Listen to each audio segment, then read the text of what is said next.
Studies have shown that childhood obesity has more than doubled in children and quadrupled in adolescents in the past 30 years.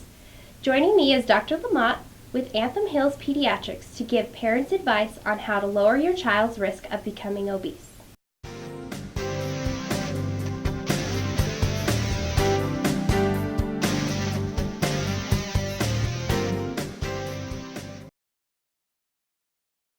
So thank you, Dr. Lamotte, for coming on Medical Minute today. I really appreciate it. You're welcome, Megan. Thanks for having me. So childhood obesity has more than doubled. What are some of the causes of this? Well, it's really simple, Megan. It's decreased exercise and increased calories. It's just that simple.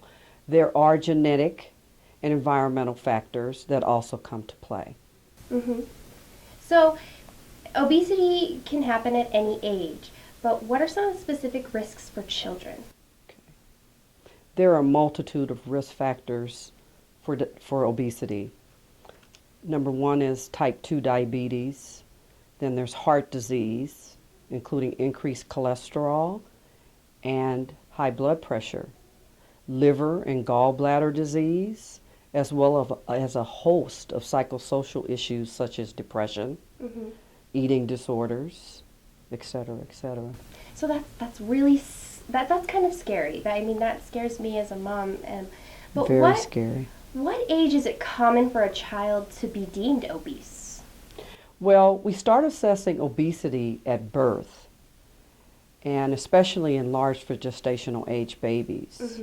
We promote healthy eating habits from the beginning, including solely breastfeeding in the whole first year. At age 2, we start to accurately measure their weights and heights, and we look at the BMI, the body mass index, which is a calculation of weight and height. And if a child is greater than 95th percentile in this measurement, they are deemed obese. That's so scary. What can we do as parents? How can we stop this epidemic from getting even more out of hand? Well, it's healthier lifestyles and better diet and nutrition. And of course, exercise is very, very important. And as physicians, we have to promote this in our well baby visits and our health maintenance visits.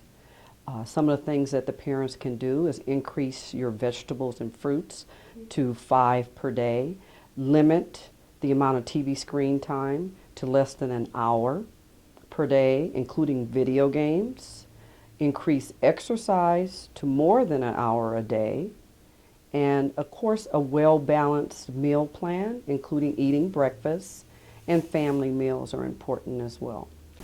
So these are some great tips, and I hope we can start the decline of childhood obesity, but it really does start with little steps that you mentioned. It really does. In the community, we have to encourage healthier lifestyles and diet. Example, apples in the Happy Meal instead of French fries. And remember, obese children become obese adults with associated risk factors and mortality. Wow. So thank you so much for shedding some light on childhood obesity, and I really hope we can take these tips and try to help our children become a little bit healthier. Thank you for having me.